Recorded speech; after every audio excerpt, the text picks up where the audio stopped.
দেখো, শুধু এই যে ঘটনাটা আরজিকর হাসপাতালের যে ঘটনাটা, মানে তিলোত্তমা যে ন্যায় বিচার চাওয়া হয়েছে, এই ঘটনাটা শুধু আরজিকরের পৃষ্ঠভূমিতে দেখলে চলবে না। আমার মনে হয় এটা সারা ভারতবর্ষের, কারণ যেরকম ভাবে কলকাতা আরজিকর হসপিটালের একটা ঘৃণ্য নারকীয় ঘটনা ঘটেছিল, সেটা প্রতিবাদে যেরকম ভাবে সারা ভারতবর্ষে দিল্লি থেকে মুম্বাই, ব্যাঙ্গালোর থেকে চেন্নাই, সমস্ত ভারতবর্ষে আসাম থেকে পন্ডিচেরি যেরকম ভাবে উত্তাল হয়ে উঠছিল আন্দোলনদের, ডাক্তারদের বিশেষ করে মহিলাদের, সেটা আমি নিজে সেই স্বপ্ন দেখতে মানে আমি স্বপ্ন দেখতে চাইছিলাম বা ভাবছিলাম যে সম্ভবত মানে আগামী বছর থেকে 2025 থেকে আমরা 15ই আগস্ট এত বছর ধরে মানিয়ে এসেছি, 77 বছর ধরে এটা 78তম স্বাধীনতা দিবস। সামনের বছর থেকে 14ই আগস্ট নারী স্বাধীনতা দিবসটা পালন করা হবে এবং কেন্দ্রীয় সরকার নারী স্বাধীনতা দিবস এটাকে অ্যাকসেপ্ট করবে। কারণ আগে নারী স্বাধীনতা, তারপর দেশের স্বাধীনতা, আমি এটা বিশ্বাস করি। কিন্তু যেরকম ভাবে এগোচ্ছিল, আমি সন্ধ্যাবেলা থেকে দেখছিলাম, আমি মুম্বাইতে থাকি, মুম্বাইতে অন্তত 8 জায়গায় হচ্ছিল। আমার দুর্ভাগ্য, আমি কাল নিজে যেতে চেয়েছিলাম, কিন্তু কিছু কারণে, শারীরিক কারণে আমি যেতে পারলাম না, কিন্তু আমি লাইভ দেখছিলাম। 12টার সময় আমি লাইভে ওটাও দেখি আরজিকর হাসপাতালে যে ঘটনাটা ঘটেছে। প্রথমে একটা কথা খুব পরিষ্কার করে বলে দেওয়া ভালো, আমি ঘটনাটা দেখে স্তম্ভিত হয়ে গেছি, ক্রুদ্ধ হয়েছি, দুঃখ পেয়েছি, কিন্তু আশ্চর্য হইনি। যেদিন থেকে এই শুরু হয়েছিল যে এই ক্যাম্পেনিং, রাতের দখল নেবে মেয়েরা, সেদিন থেকে যদি তুমি ক্রোনোলজি হিসেবে দেখো, একটি বিশেষ রাজনৈতিক দল, টু বি স্পেসিফিক শাসক রাজনৈতিক দল, তাদের নেতৃস্থানীয় কমেন্ট যা যা করেছে, কেউ বলছে লাল হায়নারা বাজারে বেরিয়েছে, কেউ বলছে বাড়িতে স্বামীকে ঠিক রাখতে পারে না, রাত কি দখল করবে, এই যে, এবং এগুলো কেউ কিন্তু সাধারণ মানুষ নয়, হয় তারা কেউ কাউন্সিলর, না হলে বিধায়ক, না হলে মন্ত্রী, না হলে দলের এক বড় নেতা, যুব নেতা, অথবা সংসদে নির্বাচন করতে যাওয়া বা টিকিট পাওয়া নেতা, এরা এই সমস্ত কমেন্ট গুলো কিন্তু প্রকাশ্যে করছে, সোশ্যাল মিডিয়াতে, টেলিভিশন চ্যানেলে করছে। এবং যেরকম ভাবে একটা ষড়যন্ত্রের রূপ দেওয়ার চেষ্টা করা হচ্ছিল, তার কালমিনেশন কিন্তু এই আরজিকরের হামলাটা। এবং এটা আমি কিন্তু অনেকদিন থেকে এক্সপেক্ট করছি, গত 4-5 দিন ধরে যখন দেখতে পাচ্ছিলাম যে এটা শুধু কলকাতা, 2-3টে জায়গা নয়, সারা বাংলা, সারা ভারতবর্ষে ছড়িয়ে পড়ছে। এটাতে নিঃসন্দেহে কোনো সন্দেহের অবকাশ নেই যে তুমি যদি পরপর ঘটনাগুলো দেখো, প্রথমেই এই যে আন্দোলন শুরু হলো, ন্যায় বিচার হচ্ছে না, তদন্তকে পথভ্রান্ত করে দেওয়ার চেষ্টা করা হচ্ছে, সেখান থেকে হাইকোর্টের মহামান্য প্রধান বিচারপতি ডিভিশন বেঞ্চের এই যুগান্তকারী অর্ডার, ইমিডিয়েট বেসিসে তক্ষুনি সিবিআই কে তদন্তর ভার দিয়ে দেওয়া, এই যে পরপর যেগুলো চলছে, এবং তারপরে যেরকম ভাবে কলকাতা 2-3টে জায়গা বা আরজিকর থেকে সারা ভারতবর্ষে ছড়িয়ে পড়লো এই আন্দোলন, নিশ্চিত ভাবে যাদের হিডেন এজেন্ডা রয়েছে, যাদের স্বার্থে ঘা লাগছে, যারা নিজেদের স্বার্থের জন্য এই ঘটনাটা, এই নারকীয় ঘটনাটা ঘটিয়েছিল, তাদের সমস্যা হতে শুরু করেছিল।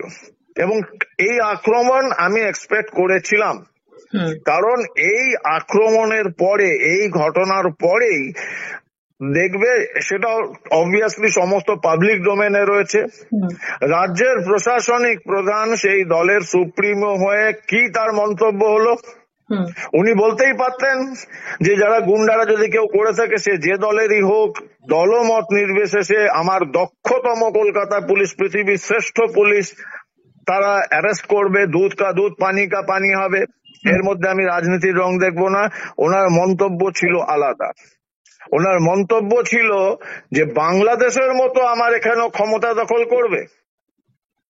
আমি তো এটা ভাবতেই পারছি না, রাজ্যের প্রশাসনিক প্রধান বা মুখ্যমন্ত্রী, উনি বাংলার সবার প্রত্যেকের, আমার, তোমার, আমাদের সবার, কিন্তু উনি অভিভাবিকা, উনি একজন নারী, হুম উনি একজন সিনিয়র সিটিজেন।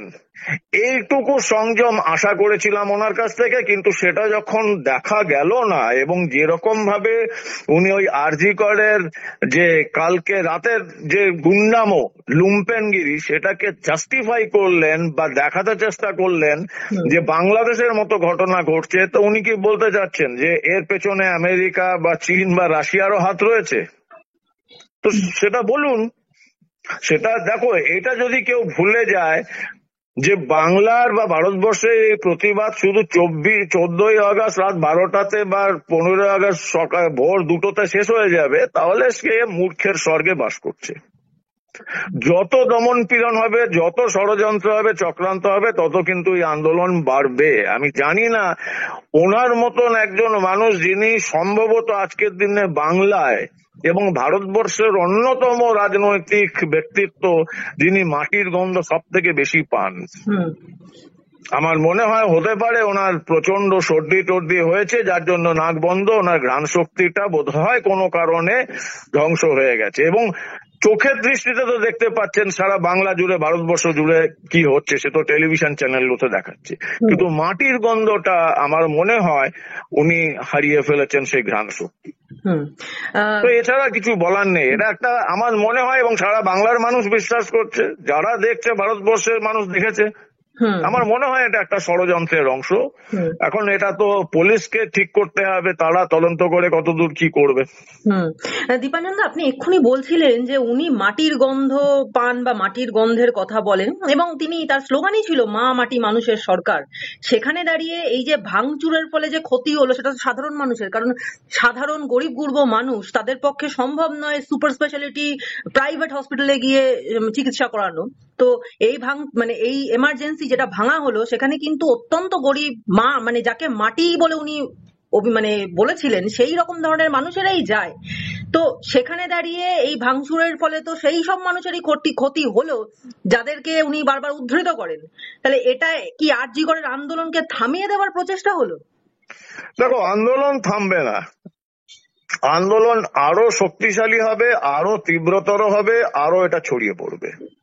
আর তুমি তুমি ক্ষতির প্রশ্ন করো, আমি দেখতে পাচ্ছিলাম যেখানে যেরকম ভাবে চেয়ার ভাঙা হচ্ছিল, এমন নয় যে আরজি করে সমস্ত দুর্মূল্য যে চিকিৎসার যন্ত্রপাতি গুলো রয়েছে সেগুলো ভাঙা হয়েছে, সামনে কিছু চেয়ার টেয়ার ভাঙা হয়েছে বা কাঁচ ভাঙা হয়েছে। এটা দেখতে হবে আমাদের, যারা ভাঙতে গেছিল তারা একটা আতঙ্ক তৈরি করতে গেছিল, বা এই আন্দোলনকে দিকভ্রষ্ট করতে চাইছিল, আন্দোলনকে কলঙ্কিত করতে চাইছিল। তার জন্য কিছু ভিজুয়াল ইম্প্যাক্ট দরকার হয়। হুম হুম দুটো জিনিস তো, তুমি তো অডিও ভিজুয়ালের লোক, অডিও আর ভিজুয়াল মিলে যে কোনো ঘটনাকে উপস্থাপন করা হয়। হুম অডিওতে তারা বলছে যে জাস্টিস ফর আরজি কর, ন্যায় বিচার, হুম আর ভিজুয়ালে কি করছে, তারা চেয়ার গুলো ভাঙছে, ব্যারিকেড ভাঙছে, পাথর মেরে কাঁচ ভাঙছে। হুম এটা দেখলে কিন্তু বুঝতে পারবে যে এটা অত্যন্ত সুনিয়ন্ত্রিত, সুপরিকল্পিত ভাবে করা হয়েছে।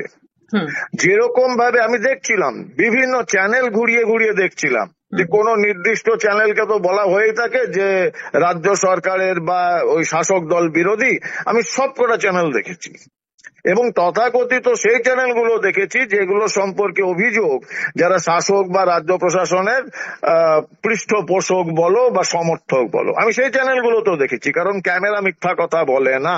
হুম পরিষ্কার ভাবে একটা কথা বলতে পারি, যে যারা এসেছিল, হঠাৎ করে যে ঘটনাটা ঘটলো 20 মিনিট 15-20 মিনিটের, সেটা সুনিয়ন্ত্রিত ভাবে হয়েছে। হুম কারণ কোন ভিড়, মব, হুম ভিড় যখন, ক্রাউড যখন মব হয়ে যায়, আমাদের টেকনিক্যাল ভাবে আমি বলি যে ভিড় 5 বা 4 বেশি লোক হলে সেটাকে ভিড় বলা যায়। হুম কিন্তু সেই ভিড়টা যখন সুনিয়ন্ত্রিত ভাবে কোনো একজন ব্যক্তি বা 2জন বা 5জন 10জন ব্যক্তির দ্বারা নিয়ন্ত্রিত হয়, তাদের নির্দিষ্ট লক্ষ্য নিয়ে, উদ্দেশ্য নিয়ে, এবং যেটা জেনারেলি একটা নেগেটিভ লক্ষ্য হয়, সেটাকেই বলা হয় মব। হুম আর এই মবের যে পরিবর্তন ভিড় থেকে মব, সেটা আমি নিজে টিভিতে চোখের সামনে দেখেছি। এবং আমি বিশ্বাস করব টেকনিক্যাল প্রফেশনাল এক্সপার্টিস হিসাবে কলকাতা পুলিশের যে কোনো সিনিয়র অফিসার দেখার মাত্র 1 মিনিটে বলে দেবে, হ্যাঁ এই কনভার্সন হচ্ছে, এই চেঞ্জ হচ্ছে, এই ভিড় ছিল, ভিড়টা মবে চেঞ্জ হয়ে গেল। এটা পরিষ্কার পরিষ্কার রয়েছে। যদি কেউ এটা বুঝতে না পারে আমাকে ডাকলেও আমি বুঝিয়ে দেব ফ্রেম বাই ফ্রেম যে ভিড় থেকে মদটা কি করে কনভার্ট হলো। এই কনভার্সনটা যারা করেছে তারা নিঃসন্দেহে কোথাও থেকে নির্দেশ পেয়েছে এবং তারা এই অ্যাসিওরেন্সটাও পেয়েছে যে পুলিশ লাঠি চালাবে না, পুলিশ কিছু করবে না। এটাও একটা সমস্যা প্র্যাকটিক্যাল। ওই অত ভিড়, সেই ভিড়ে যদি পুলিশ লাঠি চালাতো তাহলে কিন্তু স্ট্যাম্পেড হওয়ার সম্ভাবনা ছিল। এবং যদি স্ট্যাম্পেড হয়ে যেত, তুমি যদি এই অ্যাঙ্গেলে দেখো ওখানে স্ট্যাম্পেড হতো, পুলিশ লাঠি চালাতো, তাহলে কিন্তু সরাসরি রাজ্যের প্রশাসনিক প্রধান, মুখ্যমন্ত্রী অথবা স্বরাষ্ট্রমন্ত্রী তাদের বিরুদ্ধেই কিন্তু আজকে বাংলা খেপে যেত। সেটা না করে একটা নির্দিষ্ট গ্রুপ অফ পিপল 50 থেকে 100 জনকে দিয়ে যে ভাঙচুরটা করা হলো, তাতে কিন্তু কলঙ্কিত হওয়া করার চেষ্টা করা হলো এই আন্দোলনকে, এবং একটা মেসেজ দেওয়া হলো, একটা আতঙ্কের সৃষ্টি করা হলো। কেন পুরো পশ্চিমবঙ্গে অন্তত 250টি জায়গাতে হয়েছে আজকে গত রাতে প্রদর্শন, একটা সিঙ্গেল জায়গাতে কেন হয়নি? সন্দেশখালী সুন্দরবনের মতো জায়গাতে হয়েছে, শুধু আরজিকর হসপিটালেই কেন হলো? এমন তো নয়, আমি তো দেখছিলাম যারা এসে ওখানে চিৎকার চেঁচামেচি করছে, বডি ল্যাঙ্গুয়েজ, একটি মেয়েকে দেখেছিলাম সে চেয়ার ভাঙছে, এগুলো ভিডিওতে অ্যাভেলেবল, যে কোনো টেলিভিশন, আমি রিপাবলিক বাংলাতে দেখেছি। মেয়েটি যেরকম ভাবে চেয়ার তুলে ভাঙছে খুব পরিষ্কার, আমার 3 দশকের অভিজ্ঞতা থেকে আমি বলতে পারি ওই মেয়েটি কিন্তু চেয়ার ভাঙাভাঙি বা এরকম একটা হঠাৎ করে যে মবে কনভার্ট হয়ে যাওয়া একটা ভিড়, তার হয়ে কাজ করার অভিজ্ঞতা রয়েছে। যেরকম ভাবে চেয়ার ভেঙেছে, আমি তোমাকে ওই চেয়ার দিলে তুমি ভাঙতে পারবে না। একটি আঘাতে মেয়েটি প্লাস্টিকের চেয়ার গুলো ভাঙছে, ইটস নট ভেরি ইজি। এবং যে ছেলেরা ওখানে এসে বলছে, শুনছিলাম কেউ হেসিটেট করছে, কাউকে যদি জিজ্ঞাসা করা হয় তোমার বাড়ি যদি হয় উত্তরপাড়া, তোমাকে যদি টিভি ক্যামেরা চ্যানেলে জিজ্ঞাসা করে যে আপনি কোথা থেকে আসছেন, তুমি তো ইনস্ট্যান্ট বলবে আমি উত্তরপাড়ার মেয়ে, অথবা তুমি বলবে আমার সল্ট লেকের বাড়ি, তুমি বলবে না সল্ট লেক মানে রাজারহাট, না আমার বাড়ি রাজারহাট। এই হেসিটেশনটা থেকে, কারণ ওই রকম ভাবে বলেছে আমরা পাইকপাড়া থেকে এসেছি, কেউ বলছে বেলগাছিয়া থেকে এসেছি, বোঝা যাচ্ছে হেসিটেশনটা কোথায়, কারণ তারা নিজেদের কোথা থেকে এসেছে সেটা বলতে চায় না। বাট এই মূর্খরা এটা ভুলে গেছে যে সমস্ত কিন্তু ভিডিওগ্রাফ হয়েছে, প্রত্যেকের মুখ দেখা যাচ্ছে। হতে পারে এই অ্যাসুরেন্সটা তাদের পাওয়া গেছে, পেয়েছে তারা, যে তোমরা যা করার করো, পুলিশ ওই ভিডিও দেখেও তোমাদের কিছু করবে না। এবং পুলিশ সত্যিই কিছু করেনি। টিভি চ্যানেলের সাংবাদিকরা যখন পুলিশদের জিজ্ঞাসা করছে যে আপনারা কেন ইন্টারভেন করছেন না, আপনারা কেন কন্ট্রোল করছেন না, পুলিশ ভার্চুয়ালি দৌড়ে পালিয়ে গিয়ে গাড়ির আড়ালে ঢুকছে বা গাড়ির ভেতর ঢুকে যাচ্ছে। এটা ভিডিও ফুটেজে অ্যাভেলেবেল, আমি অন্তত দেখেছি। রিপাবলিক টিভি, TV9 এবং জি24 আমি চোখের সামনে দেখেছি, এবিপি আনন্দেও দেখেছি। দীপাঞ্জন দা, কালকে রাত্রে যখন এই ভাঙচুর চলছে এবং সেমিনার হল যেখানে আমাদের সেই তিলোত্তমার ওপরে নারকীয় অত্যাচার হয়েছিল সেখানেও চালানোর চেষ্টা করেছে ভাঙচুর দুষ্কৃতীরা, কিন্তু সেই জায়গায় পৌঁছতে পারেনি। কিন্তু প্রশ্নটা হচ্ছে এইখানে যে পুলিশ যে কোন রকম ভূমিকা নেবে না বা নিচ্ছে না বা নিল না, সেটা তো আমরা দেখতেই পেয়েছি বা আগেও মাছ করতে পেরেছি, কিন্তু জায়গাটার তো তদন্ত করছে সিবিআই। সেখানে দাঁড়িয়েও এতখানি সাহস তারা দেখাতে পারলো কি করে যে একটা ক্রাইম সিনের মধ্যে তারা ঢুকে তারা ভাঙচুর চালানোর চেষ্টা করলো? সমস্ত প্রমাণ লোপাট করার চেষ্টা আগেই হয়েছিল এবং সিবিআই তদন্ত যখন নিয়ে নিয়েছে তদন্তের দায়িত্বভার নিজের হাতে, সেখানে দাঁড়িয়েও এই ভিড়ের সুযোগ নিয়ে তারা হামলা চালালো। ফরচুনেটলি ওখানে ঢুকতে পারলো না। এর পেছনে অন্য কোনো গন্ধ পাচ্ছেন? দেখো, আমি যদি এর পেছনে অন্য কোনো ষড়যন্ত্রের আভাস থাকেও, আমি প্রথমেই কিন্তু সিবিআই এর সমালোচনা করব। সিবিআই জানে যে এটা একটি যুগান্তকারী আদেশ হয়েছিল কলকাতা হাইকোর্টের মহামান্য প্রধান বিচারপতি এবং মহামান্য বিচারপতি হিরণময় ভট্টাচার্যের ডিভিশন বেঞ্চ থেকে। সরাসরি যে হাইকোর্টের ভেতরে chargesheet, case diary, not chargesheet, মাফ করবেন, case diary hand over, sorry, সেটা কিন্তু আমার মনে হয় যতটুকু আমার জ্ঞান বুদ্ধি অনুযায়ী ওটা কিন্তু একটা যুগান্তকারী ঘটনা, এরকম হয়নি, দৃষ্টান্তমূলক এরকম আজ পর্যন্ত সম্ভবত কলকাতা হাইকোর্টে হয়নি যে রাজ্যের তদন্তকারী দল থেকে ওটাকে কেন্দ্রের এজেন্সিকে হ্যান্ড ওভার করছেন এবং চিফ জাস্টিসের ডিভিশন বেঞ্চ অর্ডার করছেন যে কোর্ট রুমের মধ্যে 1 ঘন্টার মধ্যে এটা হ্যান্ড ওভার হবে। তার মানে ওনারা মনে করছিলেন যে এই কেস ডায়েরি বাইরে গেলে বা সুযোগ দিলে এই কেস ডায়েরি চেঞ্জ হতে পারে।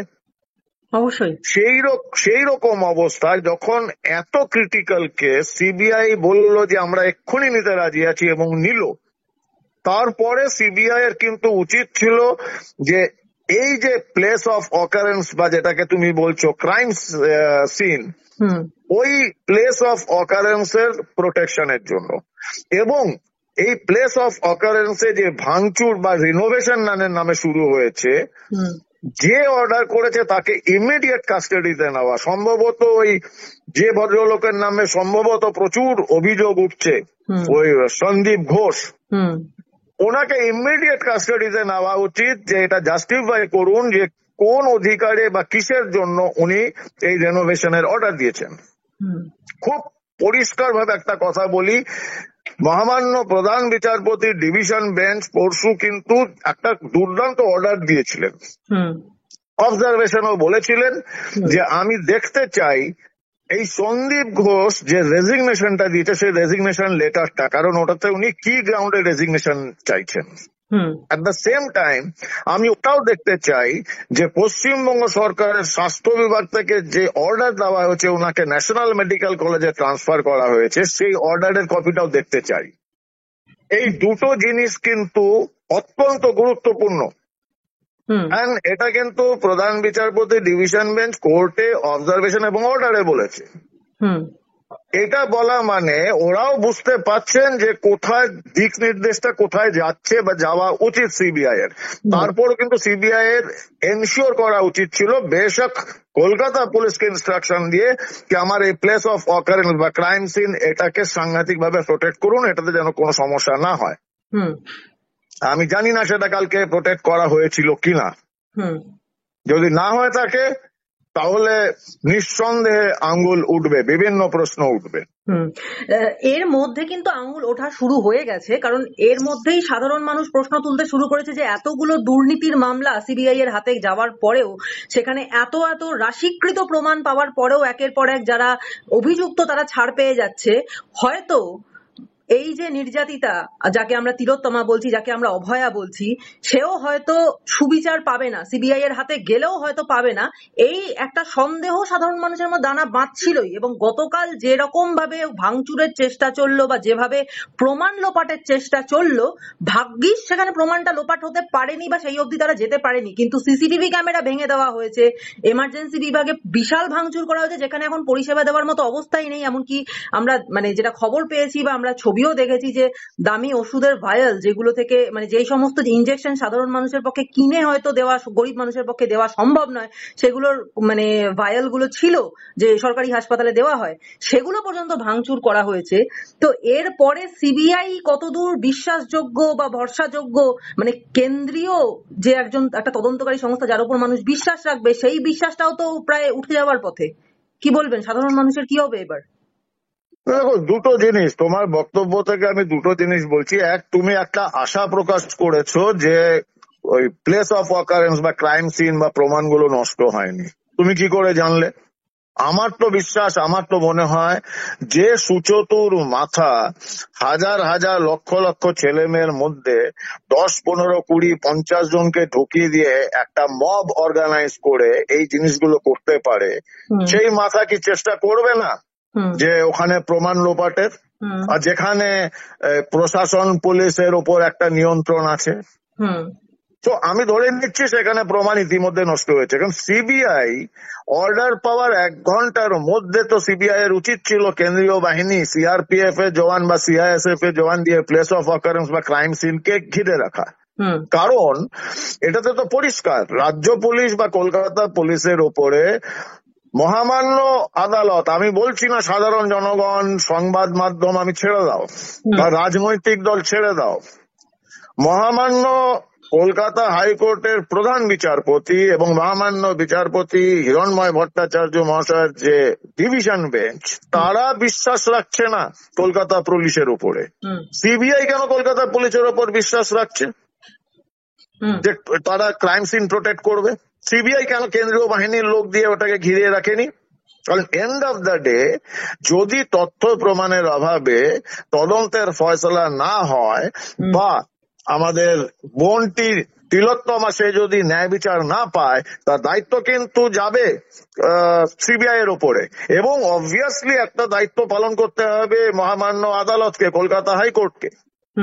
আপনারা কন্টেম্প করুন, আপনারা ডেকে আনুন সিবিআই অধিকর্তাকে, জিজ্ঞাসা করুন যে আপনার তদন্তকারীদের যখন আমি এত সুস্পষ্ট ভাবে বলেছি কলকাতা পুলিশের তদন্তে আমার ভরসা নেই এবং আমাদের এই ডিসিশনটা দিতে হচ্ছে সিবিআই কে এবং court আনকোর্ট, or else the public confidence or people's confidence on judiciary and law and order will be shattered. এটা তুমি কোর্টের অর্ডারে দেখে নেবে। মানুষের অনাস্থা থেকে বাঁচাতে হবে আমাদের আইন বিচার পদ্ধতিকে, তার জন্যই আমরা অর্ডার দিচ্ছি। তারপরেও সিবিআই এর তদন্তকারী অফিসার, ওটা কিন্তু আমি ওই জায়গা থাকলে সবার আগে আমি ক্রাইম সিন প্রোটেক্ট করতাম, এবং তার জন্য যদি আমি কলকাতা পুলিশের উপর ভরসা রাখি, হয় আমি মূর্খ, অথবা আমি অযোগ্য, অথবা আমি ওই ষড়যন্ত্রের অংশীদার। এবং সিবিআই এর যে রেজাল্ট এই আমরা দেখতে পাচ্ছি গত 2 বছর ধরে ইডি সিবিআই, আমি নিজে বহুবার সিবিআই ইডির হয়ে কথা বলেছি, বাট আমি সিবিআই বা ইডির মুখপাত্র নই, আমি তাদের অধিকর্তাও নই। আমি তদন্তের গতি প্রক্রিয়া নিয়ে বলেছি এবং আমি সিবিআই বা ইডির দক্ষতাকে নিয়ে বলেছি। কিন্তু সেই দক্ষতা যদি কোনো রাজনৈতিক অভিসন্ধি নিয়ে কন্ট্রোল করা হয়, তার থেকে দুর্ভাগ্য কিন্তু আমাদের কাছে কিছু নেই। যেটা তুমি বললে, আজকে তিলোত্তমা ন্যায় বিচার পাচ্ছে না, কালকে যারা শেখ শাহজাহানের হাতে মারা গেছিল তারা পাবে না, এবং যত বাংলা দুর্নীতির এই হাজার হাজার লক্ষ লক্ষ ছেলে মেয়ে যুবক যুবতীদের স্বপ্ন নষ্ট হয়ে গেল, ধ্বংস হয়ে গেল তাদের জীবন, কেউ ন্যায় বিচার পাবে না। এটা সিবিআই কে, সিবিআই এর যারা নির্দেশদাতা কেন্দ্রীয় সরকারকে তাদের দায়িত্ব প্রমাণ করার যে সিবিআই নিরপেক্ষভাবে এখনো কাজ করতে পারে। রাজ্য সরকার, রাজ্য প্রশাসন বা কলকাতা পুলিশ যে পারে না, সেটা ইতিমধ্যে তাতে শিলমোহর পড়ে গেছে। সেই শিলমোহর আমি দেইনি বা সংবাদ মাধ্যম বা তুমি দাওনি, রাজনৈতিক দল দেয়নি, সেটা মহামান্য প্রধান বিচারপতি ডিভিশন বেঞ্চ দিয়েছেন। এবার বাকি রয়েছে কেন্দ্রীয় সরকার, তাদের দিতে হবে। এখন যে মানে শিলমোহর আমরা কেউ দিইনি, মহামান্য আদালত দিয়েছে, কিন্তু সেই শিলমোহরের ওপরে গিয়ে নিজের এক্স হ্যান্ডেলে অভিষেক বন্দ্যোপাধ্যায় লিখছেন যে আরজি করে যেসব গুন্ডামি আর ভাঙচুর হলো তা সব সীমা পার করে গিয়েছে। আমি পুলিশ কমিশনারের সঙ্গে কথা বলেছি এবং তাকে বলেছি যাতে প্রত্যেক অভিযুক্তকে চিহ্নিত করা হয়। যেখানে কেসটা সম্পূর্ণভাবে চলে গেছে সিবিআই এর হাতে, যেখানে সম্পূর্ণ তদন্তের দায়িত্বভার নিয়েছে কেন্দ্রীয় তদন্তকারী সংস্থা, এবং কার্যত রাজ্য পুলিশে বেস্ট ট্যালেন্ট থাকার পরেও রাজ্য পুলিশকে নিষ্ক্রিয় করে দেওয়া হয়েছে এবং সেটা আদালতের নির্দেশেই করা হয়েছে। সেখানে দাঁড়িয়ে অভিষেক বন্দ্যোপাধ্যায় কোন এখতিয়ারে গিয়ে এই কথা বলতে পারেন বা মাঝরাত্রে সিপি কে ফোন করতে পারেন? দেখো, আমি কিন্তু তোমার এই অভিযোগ বা এই প্রশ্নের সঙ্গে সহমত হলাম না। কারণ মহামান্য কলকাতা হাইকোর্ট তারা কিন্তু তিলোত্তমা হত্যা এবং ধর্ষণ কেসের তদন্ত গতি প্রক্রিয়াতে ভরসা রাখতে পারেনি কলকাতা পুলিশের ওপর। কিন্তু কালকে যে ঘটনাটা, এটা সম্পূর্ণ পৃথক ঘটনা, এটা আইন শৃঙ্খলার প্রশ্ন। আইন শৃঙ্খলার প্রশ্ন নিয়ে কিন্তু মহামান্য কলকাতা আদালতের কোন রকম এখন অব্দি অর্ডার হয়নি বা অবজারভেশন আসেনি। সেখানে একজন সাংসদ হিসাবে এবং শাসক দলের নাম্বার 2 আনঅফিসিয়ালি আমি জানি না, হোয়াট এভার, সেই হিসাবে যদি উনি বলে থাকেন তো সেটাকে আমি প্রাথমিকভাবে মনে করব, উনি যদি বলে থাকেন কলকাতা পুলিশ কমিশনারকে উনি ভরসা রাখছেন রাজ্যের পুলিশ একজন দক্ষ অফিসারকে, সিস্টেমকে, ভালো কথা। উনি তো বলেছেন ওনার কনসার্ন, এবং উনি তো কোনো রাজনৈতিক, সম্ভবত কোনো রাজনৈতিক নেতা বা কোনো রাজনীতির দলের কথা বলেননি। উনি বলেছেন যারাই গুন্ডামি করুন, রং না দেখে তাদের বিরুদ্ধে ব্যবস্থা নিতে হবে। তো সেটা আমাদের প্রাথমিকভাবে তো দেখতেই হবে। উনি বোধহয় 40 ঘন্টা 48 ঘন্টা সামথিং একটা টাইম ফ্রেম দিয়েছেন। সেই টাইম ফ্রেমের মধ্যে যদি যারা যারা এই ঘটনাগুলো ঘটিয়েছে এবং তাদের পেছনে যারা আছেন তাদের যদি আইডেন্টিফাই করতে না পারে, কাস্টাডিতে না পারে কলকাতা পুলিশ, তখন আমাদের দেখতে হবে যে এই যে কথাগুলো বলেছেন সাংসদ, এবার উনি কি করছেন। আর যদি না করতে পারে তাহলেও, আর যদি করতে পারেন তাহলেও পরিষ্কার দেখা যাবে, কারণ সমস্ত ফুটেজ রয়েছে, সমস্ত সংবাদ মাধ্যমে রয়েছে। আমি আই এম শিওর হাজারো লোক ওখানে ভিডিওতে, মোবাইলে ভিডিও তুলেছেন। সুতরাং ইলেকট্রনিক এভিডেন্স অ্যাক্ট অনুযায়ী ইলেকট্রনিক এভিডেন্সের কিন্তু ওখানে কম নেই, প্রচুর রয়েছে। এখন দেখা যাক, আপাত দৃষ্টিতে তো আমি বেনিফিট অফ ডাউট দিচ্ছি যে আমি মনে করতে চাইছি যে একজন দায়িত্ববান সাংসদ হিসাবে, শাসক দলের একজন সর্বোচ্চ নেতা হিসাবে উনি কনসার্ন দেখিয়েছেন এবং কলকাতা পুলিশ বা প্রশাসন নড়ে চড়ে বসবে, অ্যাকশন নেবে। কিন্তু ইতিহাস যদি বলো, খুব একটা আমার ভরসা নেই, সেটাও ঠিক। সোশ্যাল মিডিয়ায় তো এই বিষয়টা নিয়ে মানে প্রচুর মানুষ লিখছেন, বলছেন, সোচ্চার হচ্ছেন, এবং সেটা নিয়ে মমতা বন্দ্যোপাধ্যায় বলছেন যে আমাকে যা ইচ্ছা বলুন কিন্তু বাংলা মাকে অসম্মান করবেন না, এবং একই সঙ্গে বলছেন যে কোন অ্যাকশনটা আমরা নিইনি বলুন তো, 12 ঘন্টার মধ্যে আসল খুনিকে গ্রেফতার করা হয়েছে, প্রমাণ ছাড়া নির্দোষকে কিভাবে গ্রেফতার করবে বলুন। ধনঞ্জয়ের ঘটনা মনে আছে তো, দোষী সাজা পাক কিন্তু দেখতে হবে নির্দোষ যেন সাজা না পান। কি বলবেন? এটা একটা খুব মজার ব্যাপার বললে, কারণ উনি যদি, আবার বলছি, যদি রাজনৈতিক নেতা হিসেবে বলে থাকেন আমি কোনো জবাব দেব না, কিন্তু উনি প্রশাসনিক প্রধান, এবং এটা বললেও চলবে না উনি প্রশাসনিক প্রধান, উনি স্বরাষ্ট্রমন্ত্রী। উনি যদি ডিসাইড করে দেন যে আসল খুনিকে ধরা হয়ে গেছে, তাহলে Kolkata police, Paschimbanga police, judiciary, intelligence, CBI সব উঠিয়ে দেওয়া উচিত। উনি তো ধরেই দিয়েছেন, উনি তো বলেই দিয়েছেন যে আসল খুনিকে 12 ঘন্টার মধ্যে ধরে ফেলেছে, তাহলে তদন্তের দরকার কি। এবং আমার মনে হয়, মাফ করবেন, আমি পুরো সম্মান নিয়ে বলছি যে কলকাতা হাইকোর্টও তালা লাগিয়ে দেওয়া উচিত। জুডিশিয়ারি টুডিশিয়ারি এই সমস্ত দেখে লাভ নেই, কোনো বিচার পদ্ধতি প্রক্রিয়া সব বন্ধ করে দেওয়া হোক। কারণ উনি বলেছেন যে আসল খুনিকে পাওয়া গেছে এবং 5 দিনের মধ্যে ফাঁসি দিতে হবে। তো তাহলে তো আমার মনে হয় না আফগানিস্তানেও বা ইরাক, সিরিয়াতেও, ইরানেও এই শরিয়তি কানুন যেখানে, সেখানেও এত তাড়াতাড়ি বিচার প্রক্রিয়া হয় না, এবং একটা কাজী থাকে, তারা একটা মোটামুটি প্রসেসে যায়, তারপর তাদের যেটা রায় ঘোষণা সেটা অত্যন্ত ভয়াবহ, নির্মম এবং একটা মানে সভ্যতার বিরুদ্ধে। কিন্তু এখানেও যে এই জিনিস শুরু হয়ে গেছে সেটা তো আমি জানি না, মানে সেটা শুনলাম এবং একটু চিন্তিত হলাম। এত সহজে যদি আসল খুনিকে আইডেন্টিফাই করা হয়, তাহলে কিন্তু অতটাই সহজে যে কোনো মানুষ, যে কোনো বিরোধী স্বরকেও আইডেন্টিফাই করে তাকে শাস্তি বা বিচারের, কারণ উনি যখন বলে দিচ্ছেন, এটা আমাদের লিগ্যাল টার্মিনোলজিতে, প্রসিডিংস এর টার্মিনোলজিতে একটা কথা বলা হয় কনফার্ম বায়াস। এই কনফার্মেশন বায়াস, যেটা আমি আগে ডিসাইড করে নিচ্ছি যে এই লোকটি অপরাধী, এবং এবার আমার প্রশাসনকে বলে দিচ্ছি অথবা আমি নিজে এই যে লোকটাকে বলে দিলাম যে অপরাধী, এইবার আমি তথ্য প্রমাণ সংগ্রহ করব, আমার যে এই কনফার্মেশনটা, যে বায়াসনেস যেটা আমার, যে এই লোকটি সঞ্জয় রায় অপরাধী, তাকে অপরাধী ঘোষণা করার জন্য বিচার ব্যবস্থাকে প্রভাবিত করে সেই যত সাক্ষ্য প্রমাণ সেগুলোকে আমি নেব, যাতে সঞ্জয় রায়কে আমি ফিক্স করতে পারি এই পুরো অপরাধের রেসপন্সিবিলিটি একা নেওয়ার জন্য। সেই কনফার্মেশন বায়াস তো দেখা যাচ্ছে এটা, তবে আদালতে এগুলো টিকবে না, এই সমস্ত কথাবার্তা।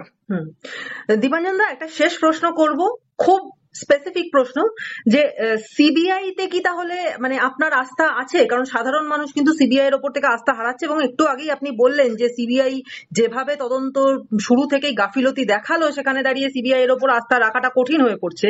কিন্তু তাও শেষ পর্যন্ত মানুষ তো যখন একেবারে কোনো দিকে কিছু পারে না, তখন তো আদালতের দরজাতেই হাত পাততে যায়। তো সেখানে দাঁড়িয়ে আদালত থেকে এত বড় নির্দেশের পরেও সিবিআই কি পারবে যে ফাইনালি তদন্তের ঠিকঠাক করে যারা প্রকৃত দোষী তাদেরকে খুঁজে বের করতে, মানে সেটা কি সম্ভব? আর দ্বিতীয়ত, যেরকম পরিস্থিতির মধ্যে এখন বাংলা রয়েছে, যেরকম ভাবে বিচার বা বিচার বিভাগীয় তদন্ত যেভাবে চলছে, যেভাবে শাসক দল নিজেদের ইচ্ছা খুশি মতো কাউকে ফাঁসিতে লটকে দেওয়ার মতো কথাবার্তা বলছে, সেখানে দাঁড়িয়ে আইন কানুনের কি অবস্থা? সাধারণ মানুষ কোথায় যাবে, কার কাছে গিয়ে নিজেদের দুঃখের কথা বলবে? দেখো, তোমার প্রথম প্রশ্নটার উত্তর আমি বলি যে সিবিআই এর বা ইডির দক্ষতা নিয়ে আমার আগেও সন্দেহ ছিল না, এখনো নেই। তাদের অনুসন্ধানের যে প্রক্রিয়া তাতেও আমার কোনো সন্দেহ নেই, কারণ আমি নিজে চাকরি করেছি। হুম সন্দেহটা যেখানে, সেটা দুঃখজনক হলেও ভারতীয় গণতন্ত্রের রাজনৈতিক ব্যবস্থা, সেটাতে এত সন্দেহ হয়ে গেছে এখন কোনো মতেই সিবিআই ইডি, কলকাতা পুলিশকেও যেমন ভরসা করছি না, পশ্চিমবঙ্গ পুলিশকেও না, ঠিক সিবিআই ইডি কে কোথায় তথাকথিত কোট আনকোট সেটিং হয়ে যাচ্ছে, কোন রাজনীতির খেলা চলছে, এটা তো খুব মুশকিল। আমি বুঝি সিবিআই ইডির অসহায়তা, কারণ তারা তাদের কথা বলতে পারেন না, যেটা একসময় সুপ্রিম কোর্টের প্রধান বিচারপতি সিবিআই সম্পর্কে বলেছিলেন যে খাঁচায় বন্ধ তোতা পাখি। তোতা পাখি এখনো রয়েছে, সেটা তো দেখতে পেলাম। মহামান্য বিচারপতি অমৃতা সিনহা, মহামান্য প্রাক্তন বিচারপতি, আজকের অধুনা সাংসদ অভিজিৎ বাবু, এরা যে যুগান্তকারী যে অর্ডার গুলো দিয়েছেন, মহামান্য বিচারপতি রাজাশেখর মান্তা, কত নাম বলবো, সেগুলো যে হয়নি, সে লিপস অ্যান্ড বাউন্সের তদন্তই হোক বা যে কোনো জিনিস হোক, সেটা তো দেখতে পাচ্ছি। সারদা নারদা তার আগে দেখেছি, এখন এগুলো দেখছি। মানুষের মনে যে প্রশ্নটা আসছে, এটা সঙ্গত প্রশ্ন। চিন্তার ব্যাপার যেটা, যে তাতে আমাদের ইকোসিস্টেমটা প্রচন্ড বড় আঘাত লাগবে। কালকে যদি মানুষ আইন, বিচার ব্যবস্থা এগুলোর উপর ভরসা হারিয়ে ফেলে এবং মব লিঞ্চিং শুরু করে যায়, যে মানুষ আইন বিচার নিজের হাতে নিয়ে নেবে, সেটা কিন্তু খুব মুশকিল। তখন কিন্তু আমাদের ইকোসিস্টেমটা ধ্বংস হয়ে যাবে। এই স্বাধীনতার ৭৮তম বার্ষিকীতে বসে আমরা এখনো ম্যাচিওর হতে পারলাম না, আমাদের গণতন্ত্র এখনো কিন্তু ম্যাচিওর হয়নি, আমাদের সাধারণ মানুষ এখনো ন্যায় বিচার পায় না এই রাজনৈতিক সিস্টেমটাতে। এই সিস্টেমটার উপর যদি মানুষের ভরসা উঠে যায়, তখন ওই হিন্দি সিনেমাতে যেমন দেখো অমিতাভ বচ্চন একাই ওই বিভিন্ন সিনেমাতে শাহেনশাহ হয়ে যায়, ভারতবর্ষে বা বাংলায় বিভিন্ন জায়গায় শাহেনশাহ তৈরি হবে, যারা বিচার ব্যবস্থা, আইন সবকিছুকে বুড়ো আঙুল দেখিয়ে ইনস্ট্যান্ট জাস্টিস করে দেবে। এটা নিঃসন্দেহে চিন্তার ব্যাপার, এবং ৭৮তম স্বাধীনতা দিবস ভারাক্রান্ত হয়ে রয়েছে আমার এই চিন্তায়, যে মানুষ হারিয়ে ফেলছে বিশ্বাস। তবে মানুষের ওপর বিশ্বাস রয়েছে, মানুষ যেরকম ভাবে পথে নেমেছে, আবার বলছি, এই পথই পথ দেখাবে। মানুষ যেন হারিয়ে না ফেলে যে আমাদের শক্তি কতটা, সেটা যেন হারিয়ে না ফেলে, নিয়ন্ত্রণ করুক, এবং যেখানে যারা প্রতিবাদী আছে আরো অনেক সতর্ক হন, যাতে কোনোভাবেই কেউ আপনাদের এই মুভমেন্টটাকে কেউ কলঙ্কিত না করতে পারে। ইতিহাস কিন্তু নজর রাখছে আপনাদের দিকে। ধন্যবাদ, অনেক ধন্যবাদ দীপাঞ্জন দা। ধন্যবাদ, জয় হিন্দ।